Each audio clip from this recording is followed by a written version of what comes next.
If you're just joining us, we'll get started soon.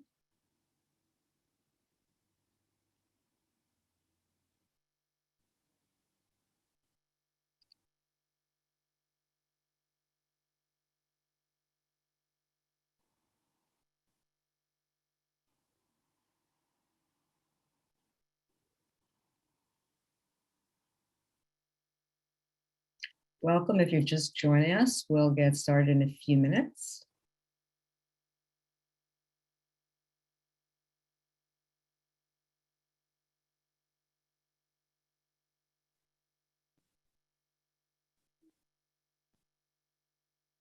Okay, I think we'll get started now. I'm sure people will continue to hop on, but welcome everyone.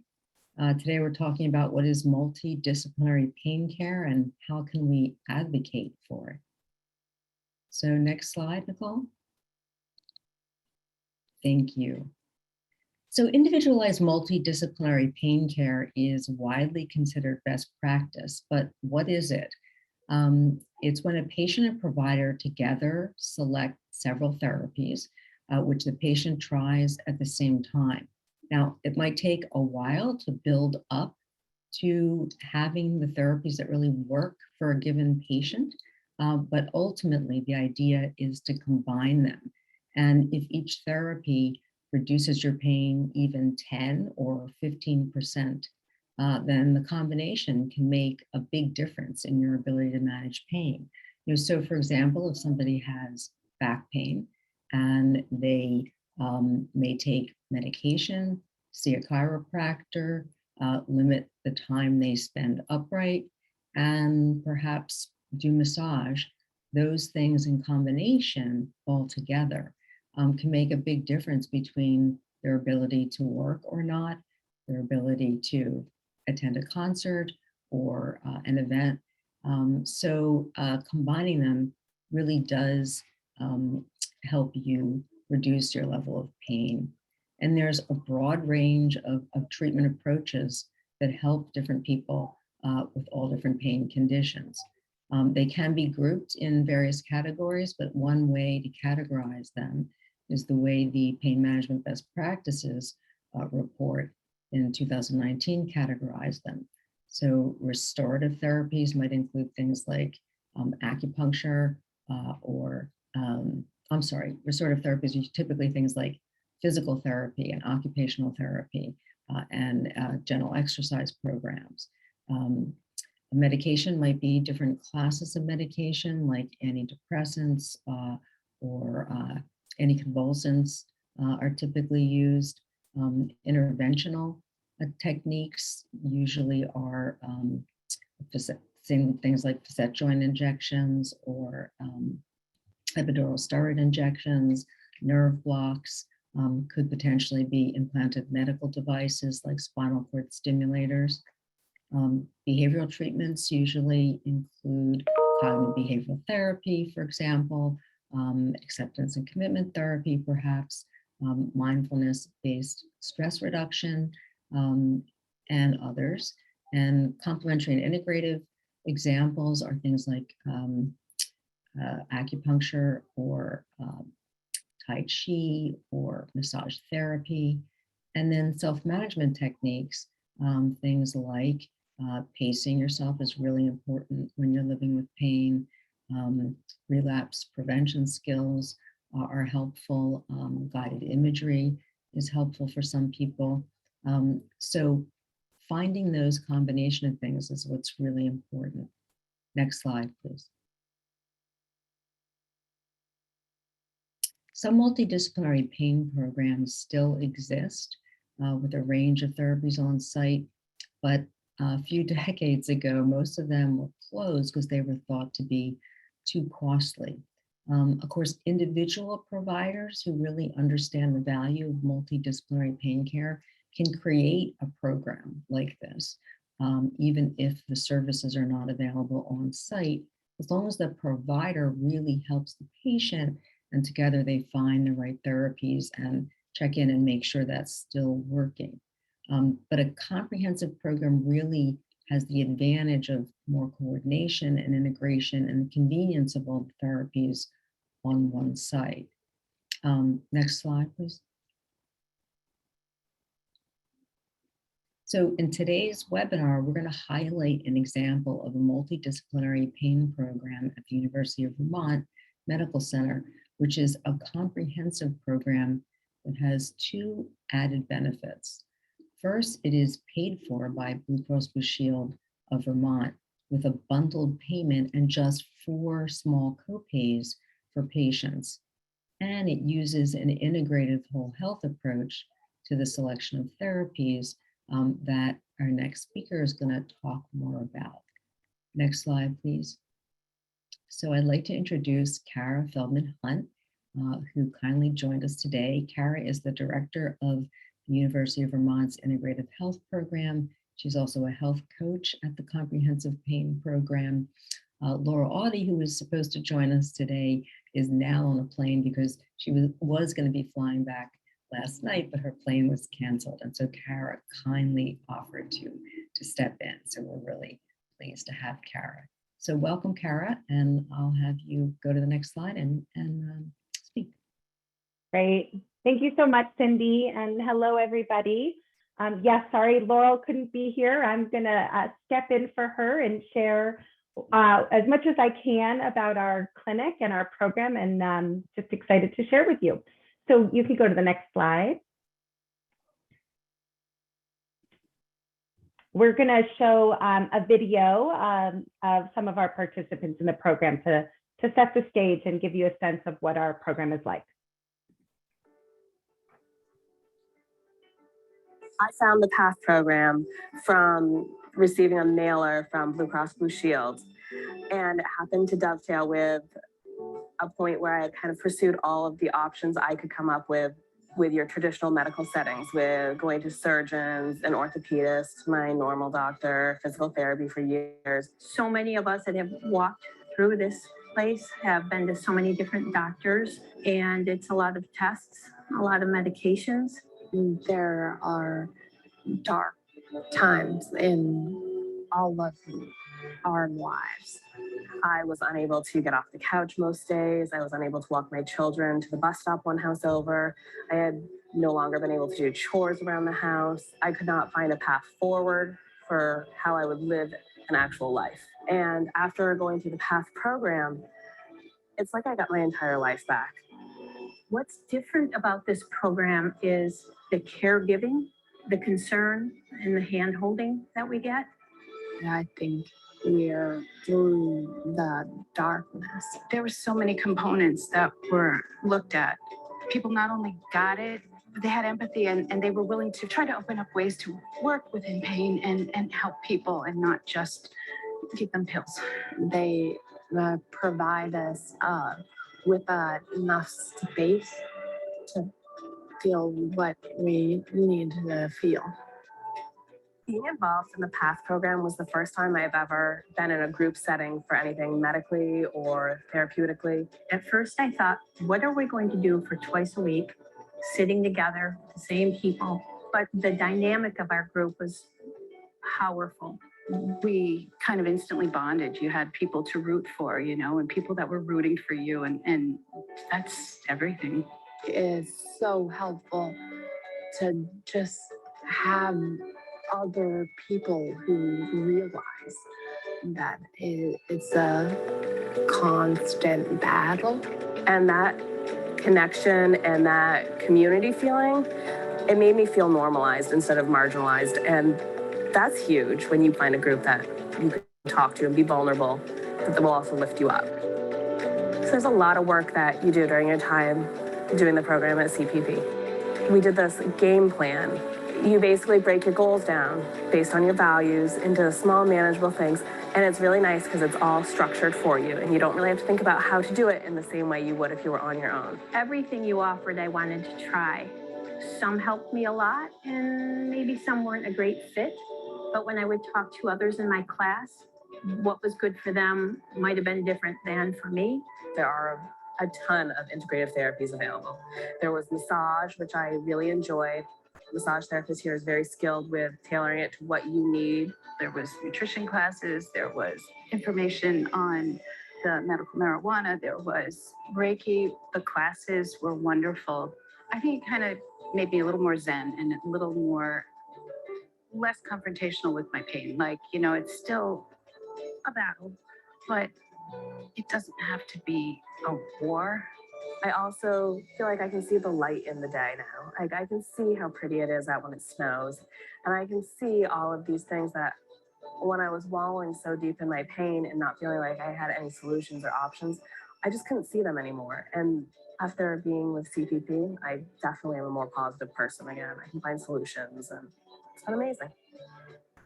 This program has just gripped me by the hand and is walking by me when I am going through all this treatment.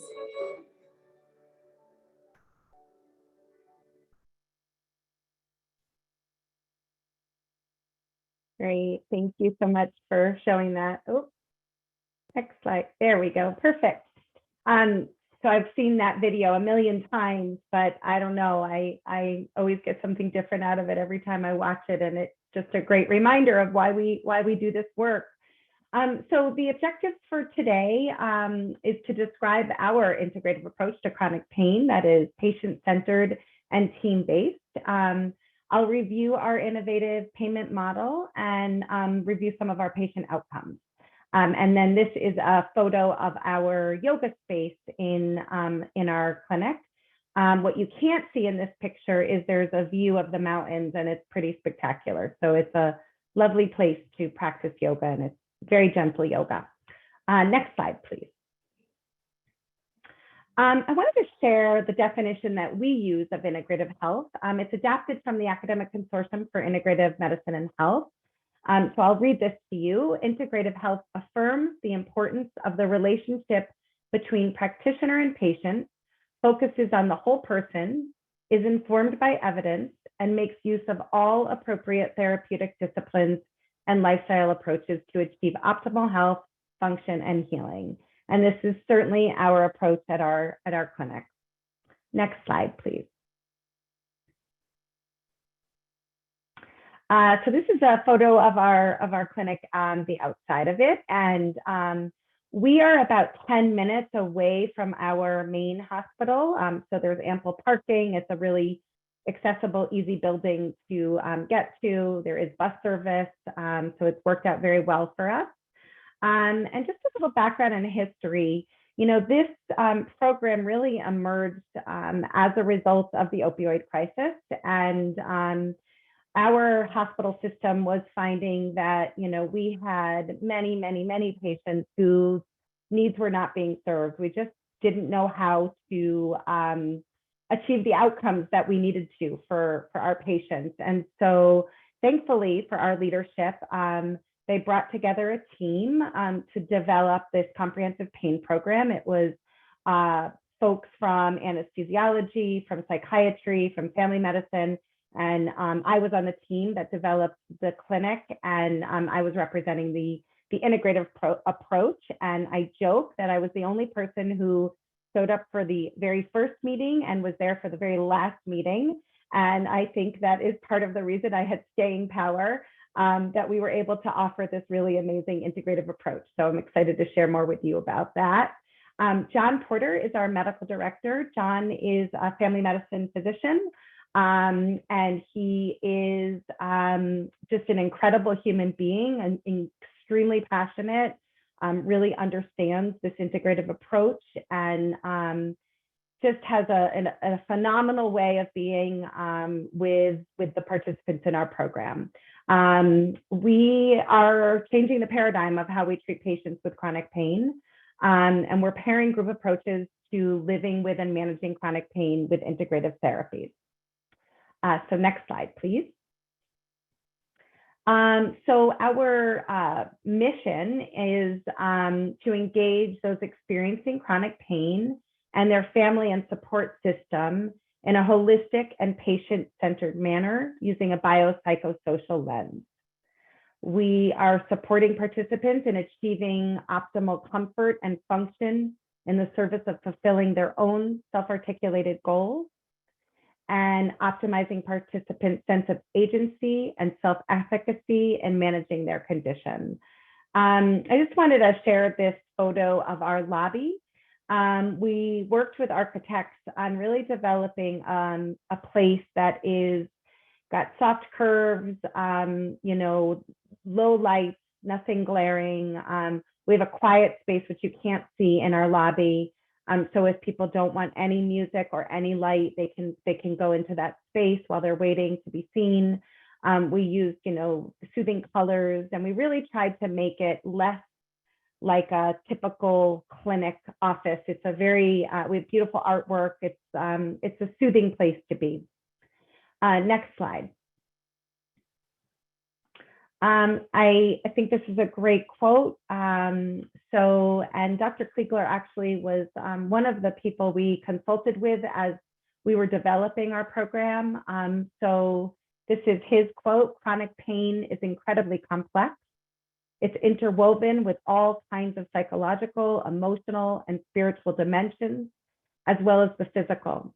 Honestly, the profession of medicine doesn't have a terribly good understanding overall of that kind of complexity." And certainly that is what we saw. And we are hoping that we can really change this through the work that we're doing in our program. Next slide.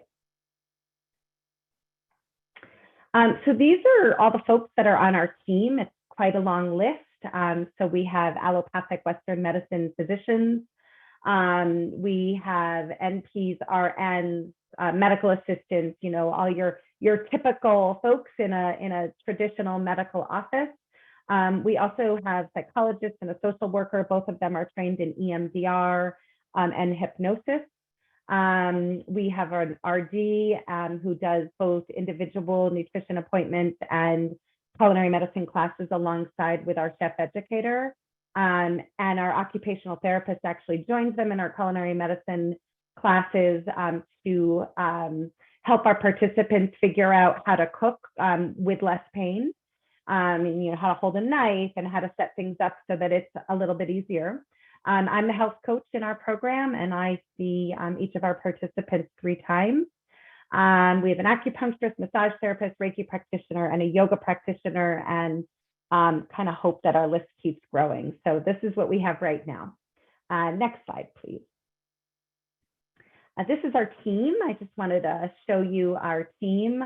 I think something that's really, really unique about our program is part of our bundle, which I will get to, is we have this opportunity to meet once a week. So it's a transdisciplinary approach to care. And the expertise and skill of each therapist is honored. The participants benefit from this kind of free flow of information between clinicians, and all of us benefit from the expertise and knowledge of what each therapist brings to the table. So we meet about each participant that goes through our program 3 times before they start, middle, and end. And I will tell you that it is an amazing experience to be in these meetings. We all look forward to it because we learn so much from each other and so much about the participants that, you know, we could never hear all of that in one session, each of us. So it's really a rich experience for us, and obviously a great experience for our participants.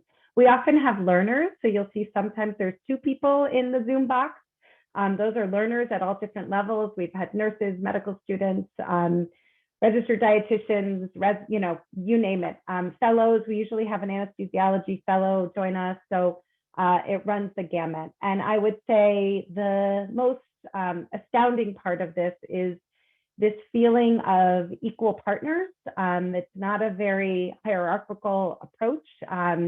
It's not like the physician knows all. The physician is part of our team and is really learning and listening to, you know, all of the therapists that are present. And, you know, the Eastern and Western philosophies come together, and it's really phenomenal. So we would love to tape it, but we can't because of HIPAA. But it's kind of magical what happens in these meetings. And then, of course, Our team meets informally in the hallway and talks to each other over lunch. And there's kind of this constant discussion about folks coming through the program. So next slide, please. So these are all the integrative therapies that we offer. I mentioned some of them when we talked about the professions. So, you know, acupuncture, hypnosis, EMDR, health coaching, massage. They do have a medical consult with our medical director or another physician in our clinic or one of our NPs. They can have nutrition consults, OT, PT. We do have psychiatry in our office as well. And then we have a bunch of group offerings. So we have psychologically informed PT as a group, cooking class, and also kitchen conversations, which is more of an educational program. Yoga is in a group or individual. We have EMDR 101, which is just a description of EMDR. We have a Care Alliance group, and that's a pretty special group. That's for the family members or support for the participants in our program to come together, meet, and have their own support group, which has been really, really a great addition. We also do a cannabis, medical education on cannabis, which our medical director offers. A lot of the folks going through our program are using cannabis, so that's been really helpful. And then once people are done with the program, they can go through our alumni group, which meets once a month, kind of a support group type thing. But we also bring in different educational offerings to our alumni group too. So we have guest speakers and sometimes introduce something that we hadn't, introduced before. It's sort of our place to test different things out as well. So next slide, please. Great. So everyone who goes through this PASS program goes through it as a group. And this program that I'm talking about today is the program that is covered by Blue Cross Blue Shield. So we have 10 to 12 participants in our group. And it's really an incredible connection. As you heard some of our participants talk about in that video, that group bonding is phenomenal. And the learning that happens among the group members has been pretty astounding. So there is one group meeting each week for 16 weeks. It's 90 to 120 minutes, depending on the group. So the first half of the program, the group goes through acceptance and commitment therapy. And this is where people develop skills for managing pain. It's based in mindfulness and cognitive behavioral therapy. And it provides a lot of opportunity for self-reflection and value-based goal setting. And that's also where I come in as a health coach. We talk a lot about values and goals and sort of strengths that are going to help people kind of manage and get through this time. And then the second half of the program is when the medical group visit starts. And that program, that piece is run by Laurel Audie, who couldn't be with us today, and our medical director, John Porter. And that includes individual medical attention with a focus on self-efficacy, self-agency, and supported by the pillars of self-compassion, mindfulness, meaning-making, and connection within the group. There's a lot of discussion, like sort of existential discussions about what's happening in people's lives. And folks really, really love the group. So 16 weeks is a long time. We have changed the length of our program 3 times. We started at 8 weeks and went to 12. Now we're at 16. We just keep learning. We find that the more stretched out it is, the less overwhelming it is becoming for the participants. Initially, we were having people meet twice a week and then piling the therapies on top of it. And people were like, it's boot camp, like it's too much. And so we're still tweaking, we still are learning. And this is where we've landed right now. Next slide, please. This is a photo of our teaching kitchen. This is kind of a fun place where great things happen. We can put the table on risers and we make it comfortable for people to prep food. Our chef educator is in the apron and she's a ton of fun and just gives great examples of how to cook. And it's just everybody has to eat. So it's been a lovely experience.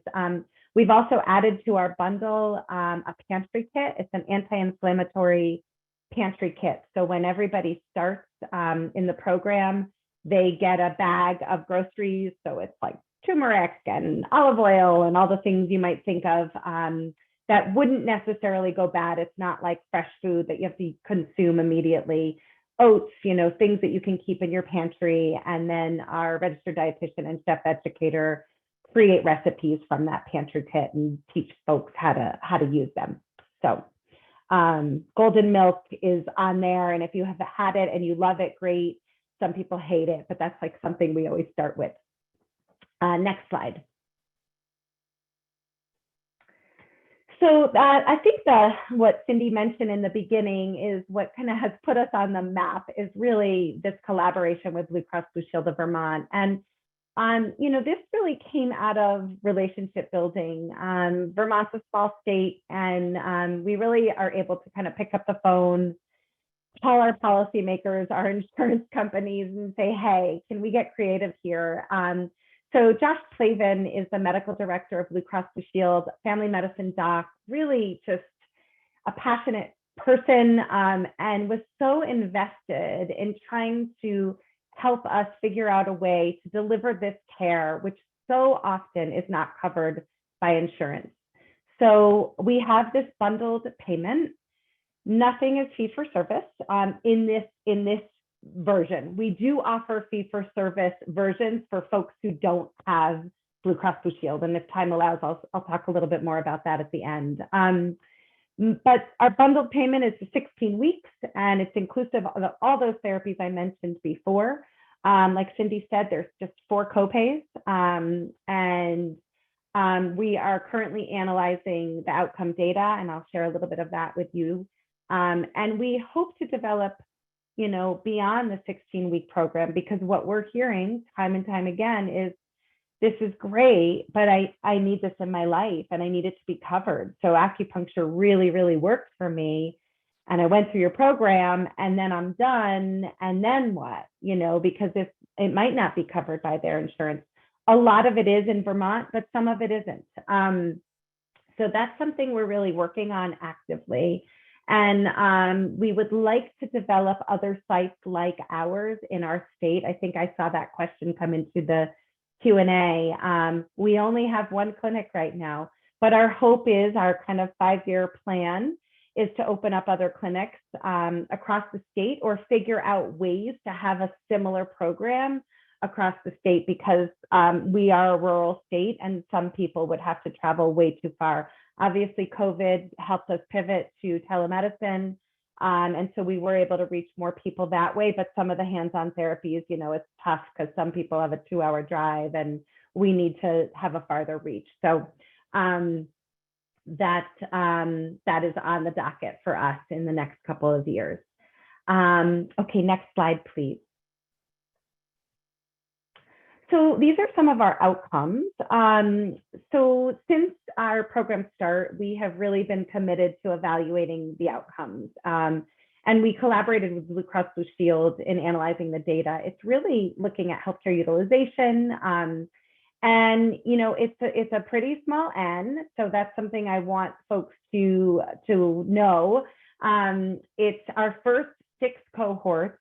And these were all the cohorts that we did before COVID. Then we had to do this giant pivot, giant pause, and sort of changing our data collection. But so I just wanted to share with you that it's our first 6 cohorts. And we have seen a statistically significant positive change in pain intensity and interference. And something I'd like to point out at the bottom there, you'll see there's a really marked post-program reduction in ED utilization in emergency department or emergency room utilization. So that's something that we were really excited to see, that folks were going to the ER less afterwards. They had some skills, they had some tools to use to help address stress pain. So next slide, please. So this slide is covering the Promise 29, which is our primary measurement of our outcomes. It showed statistically significant positive effects in the areas noted on this slide. In addition to that, we use validated measurements for resilience, self-compassion, and confidence about self-management of pain. Next slide. I just wanted to make a quick nod to our Integrative Pain Management Conference. It's an extension of our clinic. It is geared towards clinicians, but anybody is welcome. And I know it's really far away, but it's May 5th, 2023 at the University of Vermont. We will have some streaming options. So keep your eyes open for that. I'll share it with Cindy and Nicole as it gets closer. Next slide is, I think, my last slide. That's our beautiful campus that I wanted to share with you, the University of Vermont. And thank you so much for having me here today. Great, thanks so much, Kara. Really, really appreciate it. And we are going to take questions. You can type your questions into the Q&A, but we're going to save them all for the end after we talk about how we're going to advocate for this type of care for more people.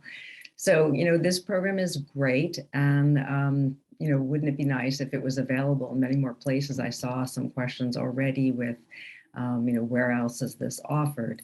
And, actually, I don't know where else this is offered. I don't think a program quite exactly like this is, although there's a few other programs, similar. But in any case, we want to have this type of care where people choose from a much wider range of therapy options that you can combine and put together for your individual plan for many more people.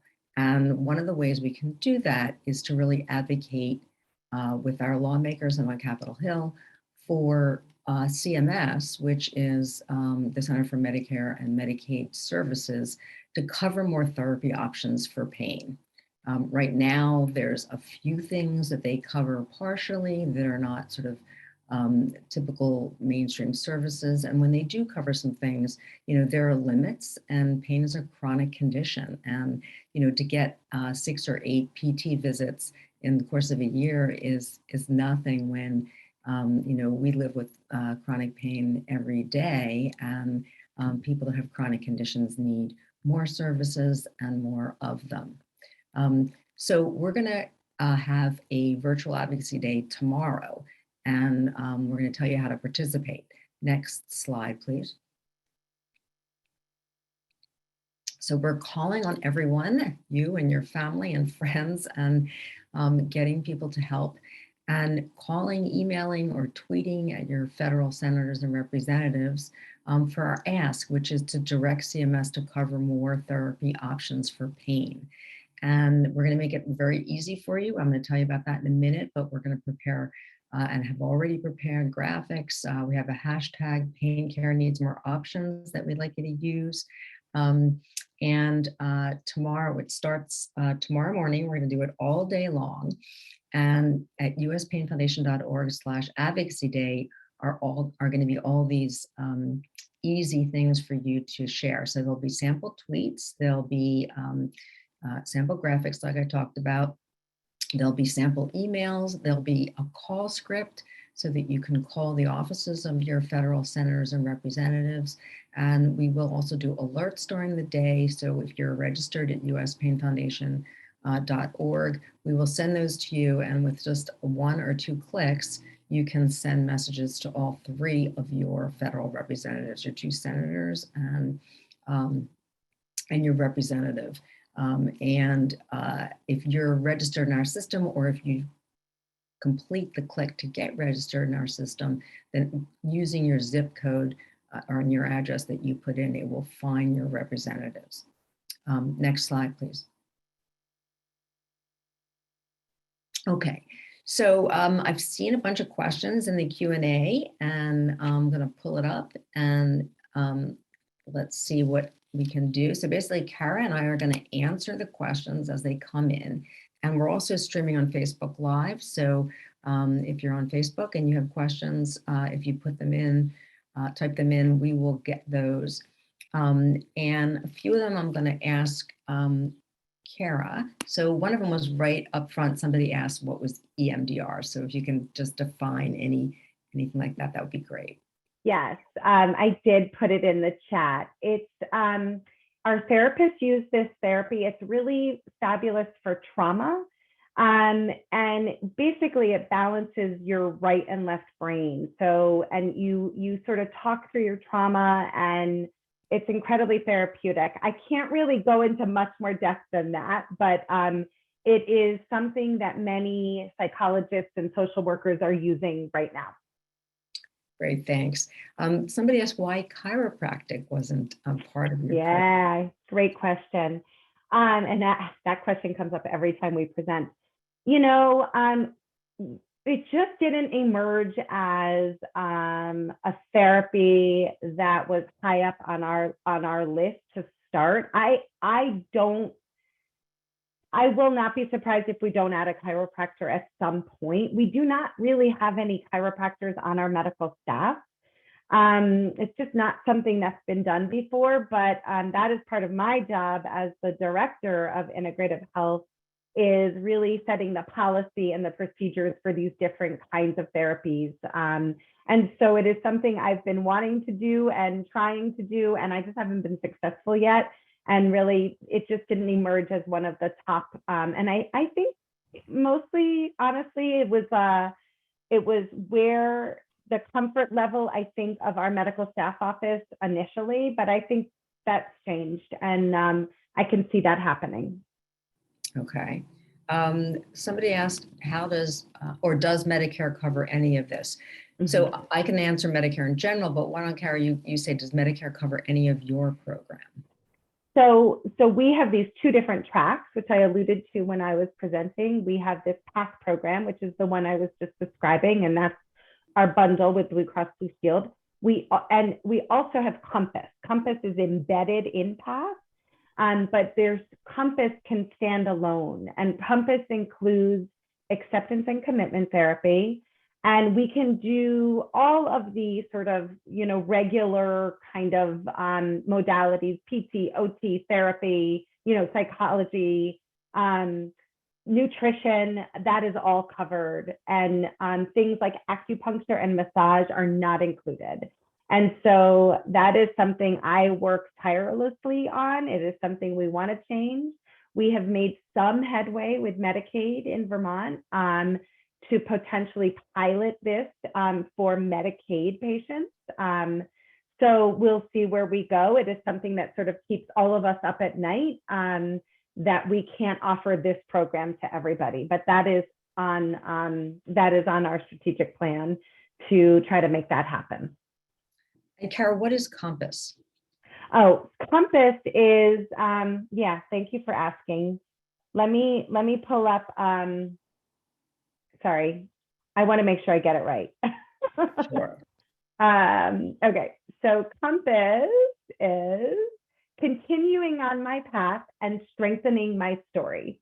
So really it is, I have a hard time remembering that, sorry. But really it is the acceptance and commitment therapy piece of our program.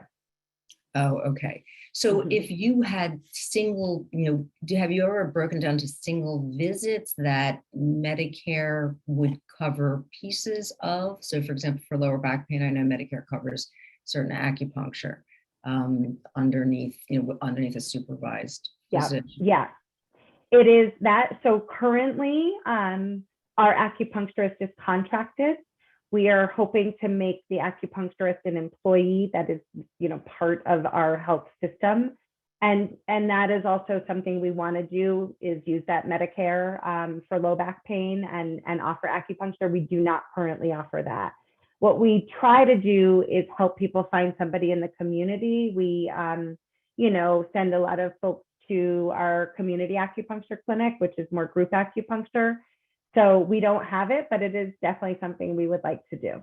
Our acupuncturists only treat Blue Cross Blue Shield patients right now. And what percentage of Vermont is covered by Blue Cross Blue Shield? Is that the only insurer? No, we're not. It's the biggest by far. I mean, the biggest employers. So the university, the hospital system, and the state, teachers all use Blue Cross Blue Shield. So it is our largest insurer for sure. Yeah. I knew it was really significant in Vermont, and that's something that's Yeah, different. we do have others, but they're very, very small. Okay. Let's see.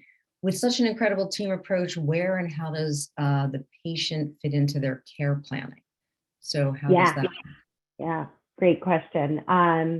Very active role. You know, in the intake, the patients really describe what they've used, what's worked, what hasn't worked. They fill out a sheet that says what they want to try or what they're interested in trying. And then we really match that with our intake with the team and sort of say, okay, they said they had tried acupuncture before and it didn't work. And then our acupuncturist might say, you know, well, I really think it would be helpful. So then somebody would take that to the participant, and we use the word participant, not patient, in our clinic. And talk with the participant. I do that a lot as a health coach. You know, I see that you said you didn't want acupuncture. Let's talk about that. Why? What was your experience before? And would you be willing to try it again? The acupuncturist thinks it might be beneficial. So there's a lot of talking about, and it's all participant choice. They can opt into everything or opt into just a few things. It's totally up to them. Nothing is required. And we also do a lot of like figuring things out. Like for somebody who has a lot of, you know, trauma, sometimes it works better to have the massage, which is mostly cranial sacral and myofascial release. That's what our massage therapist is doing.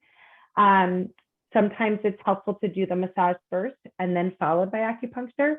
Sometimes our Reiki practitioner will join the acupuncturist in the room and they will treat the patient, the participant together to sort of help calm the nervous system.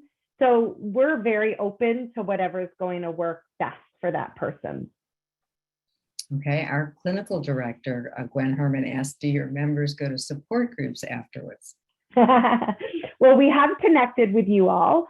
And I know we did put the link to the support groups in our alumni newsletter, and it sort of is staying there. So I'm not sure if anybody's done it yet, but we hope that they'll connect with your support groups. Thanks. Is migraine treated in the comprehensive pain program? Yes, absolutely. Yeah, absolutely. A lot of migraine. You know, we get our referrals from rheumatology, neurology, psychiatry, primary care, kind of all walks of life. So yeah, absolutely. That's a big one. So a lot of questions about how you got the insurer to agree to this sort of a plan, and are they constantly reviewing it?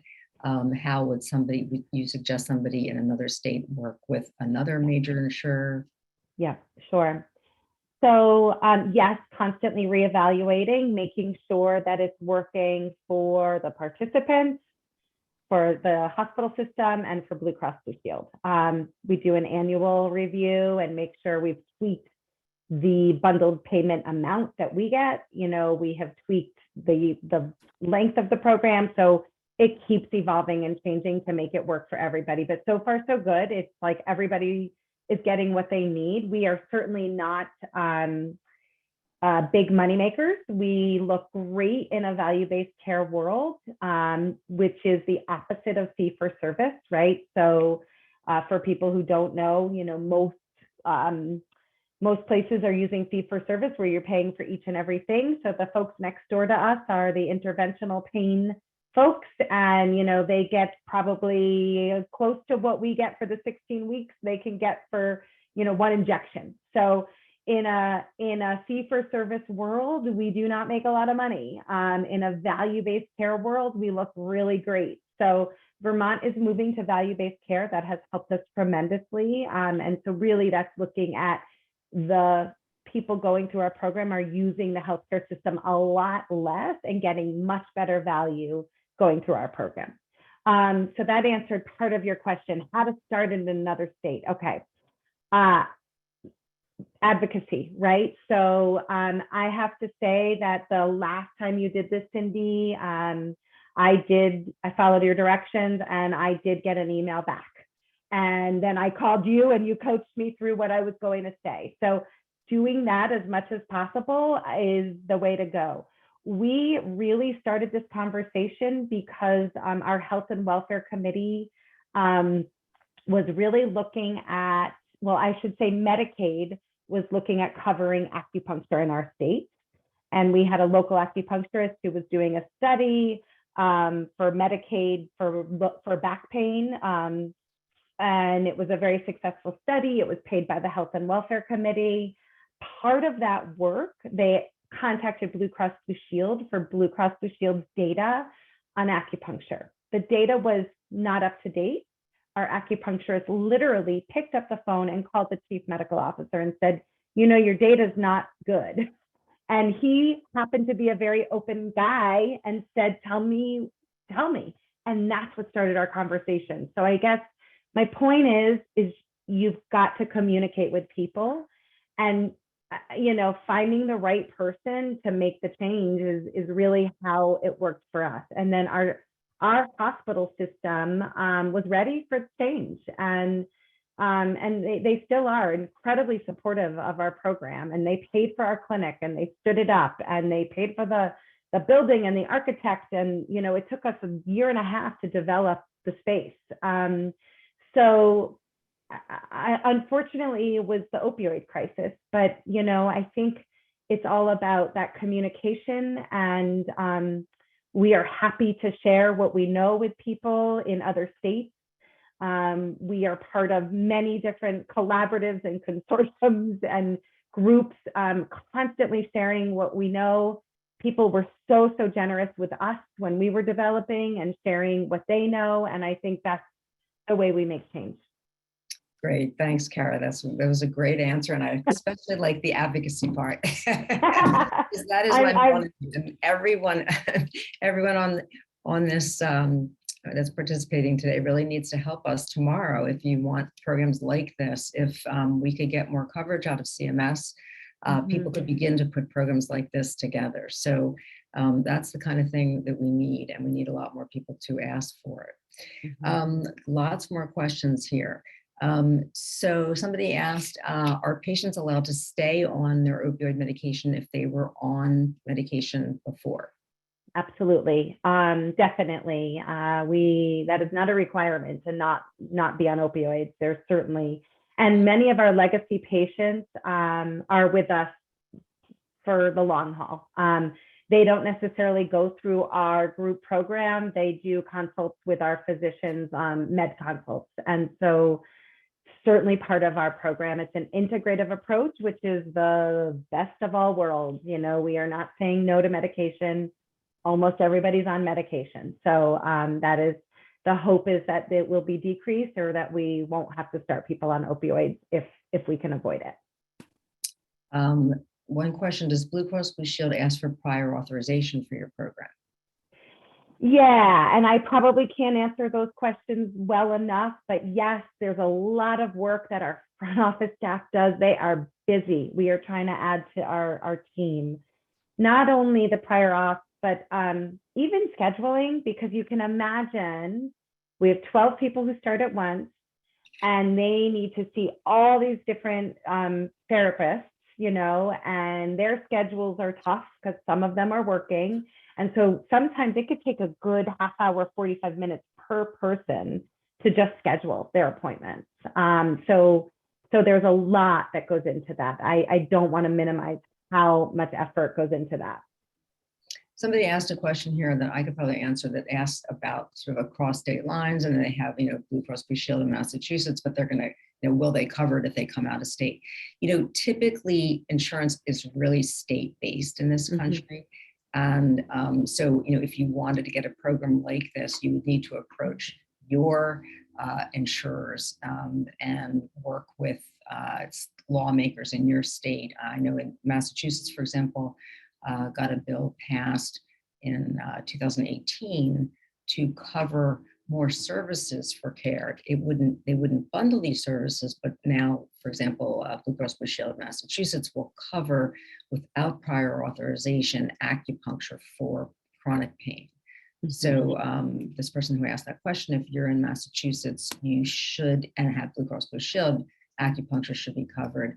But, you know, the other insurers will cover other things in the state. because of that law. But again, a lot of advocacy is required to get a lot of these things done. Somebody asked, do you treat complex regional pain syndrome? Yeah, definitely. Okay. Let's see. Do you work with family members and significant others? Yeah, we have our Care Alliance group, which is a support group for the family members, caregivers, chance to help each other out and also help family members and caregivers understand what their loved ones are going through. So yes, we do have a support group. Okay. Let's see. I also want to say that there's sometimes our massage therapist will invite a family member in to teach the family member or caregiver some techniques that could be helpful for the participant. So that has happened. From Facebook, somebody asked about workers' compensation. If somebody has workers' compensation, does that get covered in your program? Have you ever encountered that? So not for, not to cover the bundle, it's only through Blue Cross Blue Shield. I'm sure we have participants who have workers' comp, but it's not necessarily that covers the bundle. They have to have Blue Cross Blue Shield insurance. Someone asked about warm water exercises or physical therapy in the water. I know that's helped a lot of people. I do. Yeah. Is that yeah? covered? We do not have that in our clinic, but we do have within our hospital system, and our physical therapists will just refer someone to the pool, the rehab pool, and that happens most of our participants are using warm water. Another Facebook question, do you take people from out of state if they were to pay for the program? Is there a way to be part of it? Yeah, we've gotten that question a lot. I think we could. We haven't done it. Reach out, we could try. I think, paying out of pocket, I guess, could be done, but we haven't done it yet, but I have been asked.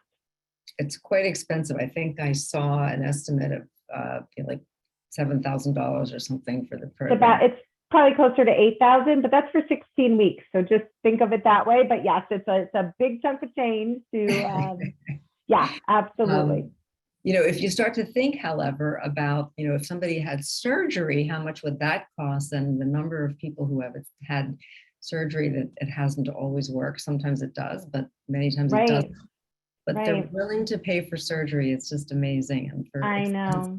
And, we had one participant and she said, I added up how much it's going to cost me to do everything I want to do that I've learned through this program. And it was $500 a week for her out of pocket to continue to do what was covered in our program. So, it's, and people have to make, sometimes you just can't, right? It's just not possible to pay that kind of money. And sometimes people do, they will see some of our practitioners outside of the program. Some isn't covered and some isn't.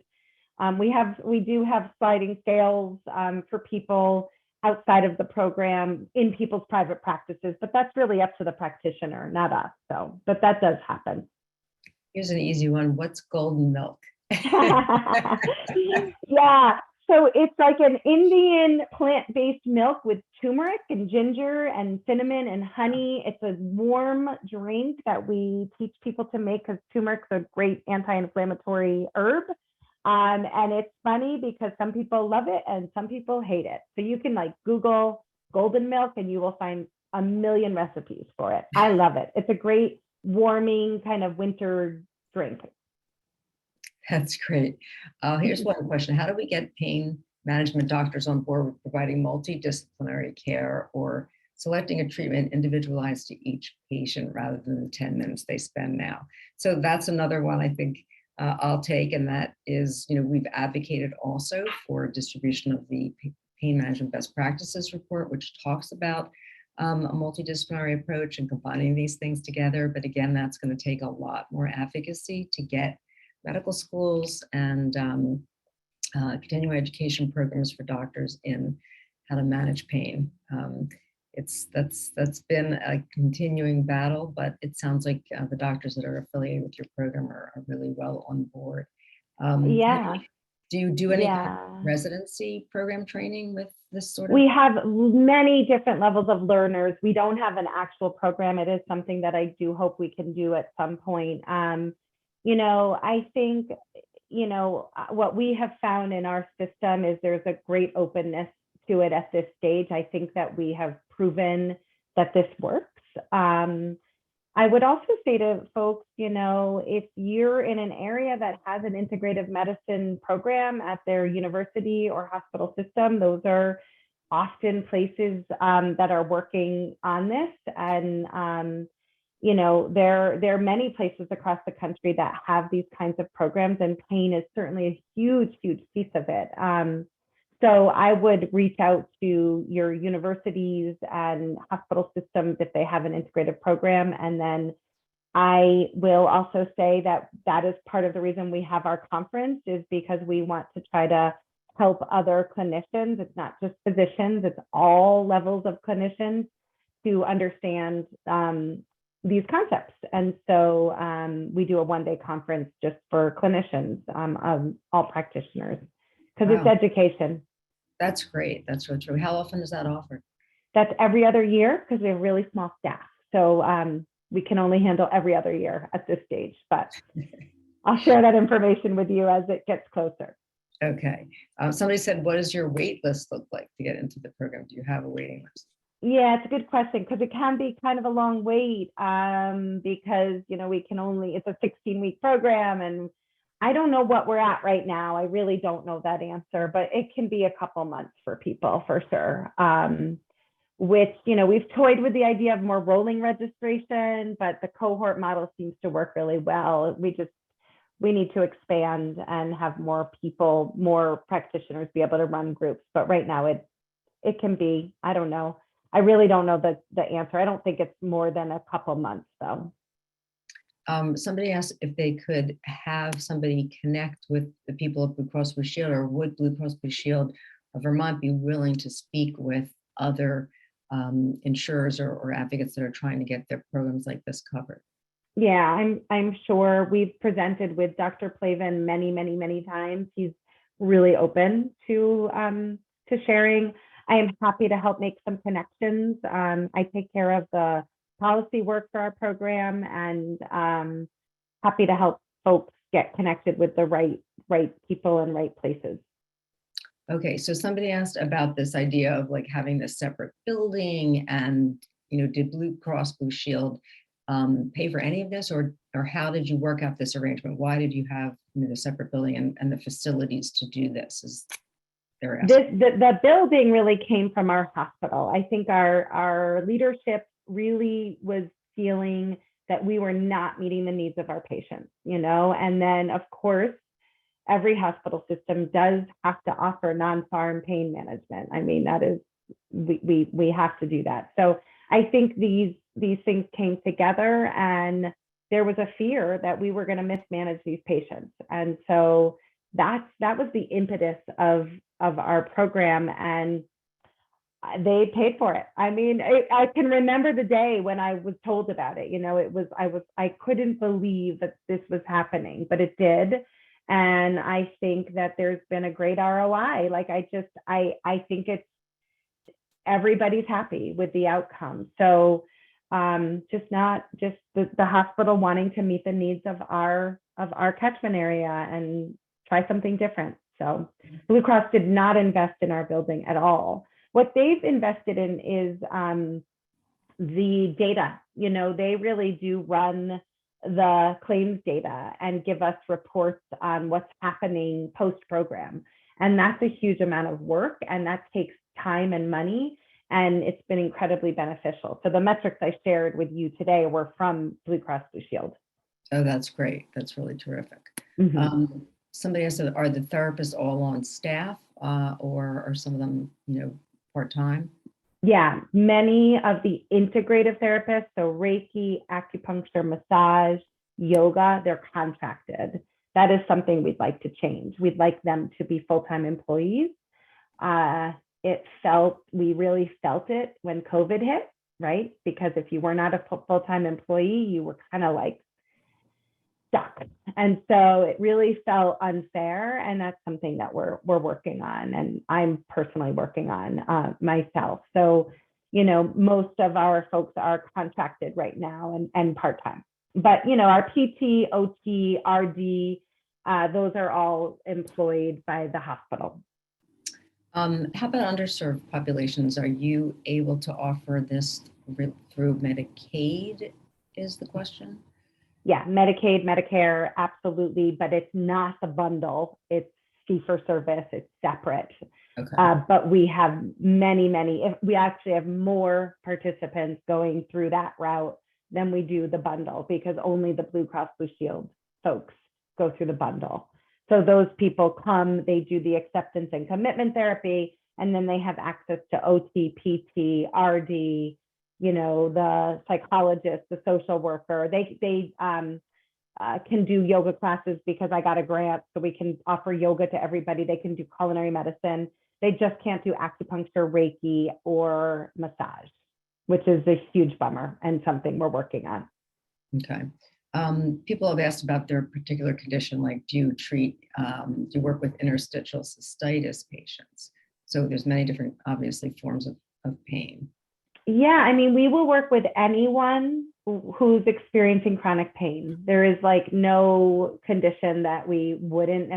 It's more, is the participant going to be able to, you know, participate in the group? And we say, come to group if you've got pain. Sometimes people lay down, sometimes people stand up. You know, we really try to hold space for everyone, whether, you know, you're having a flare or not. And so sometimes if, let's say, a cancer patient is going through treatment, they may not be eligible to be in our program, because we would prefer people to get through treatment and then come if they have residual pain, you know. Also, if there's cognitive issues, sometimes that's not appropriate, but we will see people one-on-one, you know. They just wouldn't be appropriate for the group. But if you meet the criteria, if you've had pain and you're out of, you know, it's impacting your life, you can come. Okay. Question about cannabis. You mentioned cannabis being part of the program. Is that, do people, are there professionals to work with people and using medical cannabis as part of this? Yeah, our medical director does, absolutely. Helps people with figuring out, and we have the dispensary near us does education classes in our clinic for our clinicians to understand the best use of cannabis. So that is absolutely, the education piece is part of our program. Okay. I think covered most of them. Again, somebody asked about injuries from car accidents. Yes, they cover chronic pain. Absolutely. Absolutely. Yeah. A lot of people saying they want to move to Vermont. This is, but you know, it is a beautiful place. I wish I could have. Here's what I wish I could have known about this 27 years ago. Funny. Yeah. Let's see. I want to endorse your efforts. A lot of very positive comments. Let's see, what else do we have here? Any other centers like this that you know of for pain in the country? So there's a lot of clinics across the country. We were just written up by the Duke Margoli Center for Health Policy, and we were one of 4 clinics. And I know Austin, Texas was one. I can't remember the other 2 off the top of my head. West Virginia, there's one. West Virginia. Sure. I mean, they absolutely exist. We just met with folks. We're part of Whole Health in the States. It's an initiative of 7 states that are working together on non-farm pain management. And, you know, so all of those states have it. You can look up WITS, which is part of the Academic Consortium for Integrative Medicine and Health, and see which states are part of that. Also, that website, so the Academic Consortium for Integrative Medicine, which is imconsortium.org, those 75 institutions, if you live in one of those states near one of those institutions, I would absolutely check them out.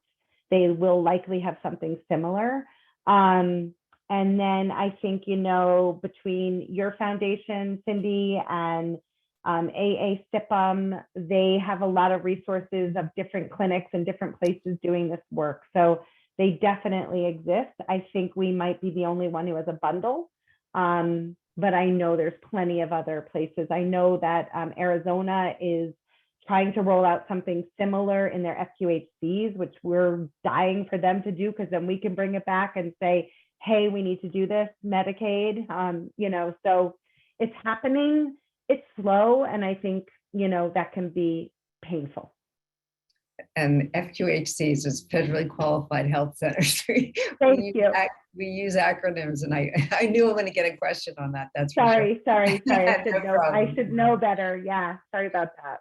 And thank you for mentioning the case studies that Duke has done. The Margolis Policy Center has, were given a grant to do some work in pain management, and they decided to put it towards writing these case studies. And the Vermont program is one of the case studies. And we will put those on our website in the advocacy area so that people have access to those and can read about the different programs. It was a great write-up they did of your program. So yeah, glad they're getting the word out like that. I think we've covered most of the questions. I've just been going through them. There are a lot of comments, but I think we've covered most of the questions.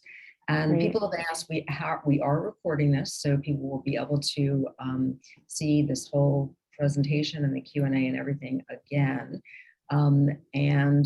Also, we will put information related to this, and any questions that we haven't answered, we'll go through them and be sure to answer them also on the US Pain's advocacy page on our website.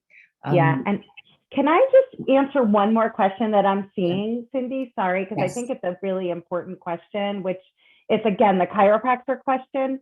We absolutely refer people to professionals in their area, so they don't have to travel to us.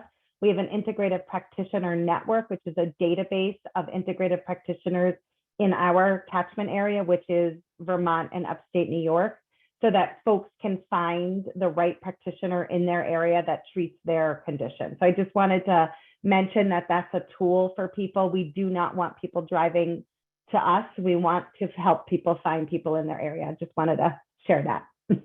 Great. Thanks a lot for sharing Yeah. that. So can we have the next slide? So this is just a reminder that we're really hoping that people will tune in tomorrow and help advocate. Use the hashtag Pain Care Needs More Options. If you're signed up with US Pain, look for alerts from us, because with 1 or 2 clicks, you can send messages, emails, tweets, etc., to your federal lawmakers. Or you can go to uspainfoundation.org/advocacy day, and there'll be more information on our website with how you can participate. Let's really try to do as much as we can tomorrow, because the more messages that get to legislative offices about the need to cover more options for pain and our ask to CMS, I think the more chance we have getting something done. There is live active legislation that was part of the Support Act in 2018 that definitely asked for a couple of important studies from CMS that still have not come out, and they're on pain management. There's the Todd Graham study that's in that. There's also an action plan for pain management that hasn't come out yet. And so it's very easy for our lawmakers to ask CMS where that work is, because we need them to take more action and cover more options and lead the way so that insurers will agree to cover more options for pain. So thanks for joining us, everyone, and please participate tomorrow. And thank you very much, Kara, for your work and for agreeing to participate and for jumping in at the last minute, which is amazing. My pleasure. You did a great job and a great program. So thank you. Glad we had a lot of participants today. So thank you, everyone. And we'll look for you tomorrow. Bye-bye.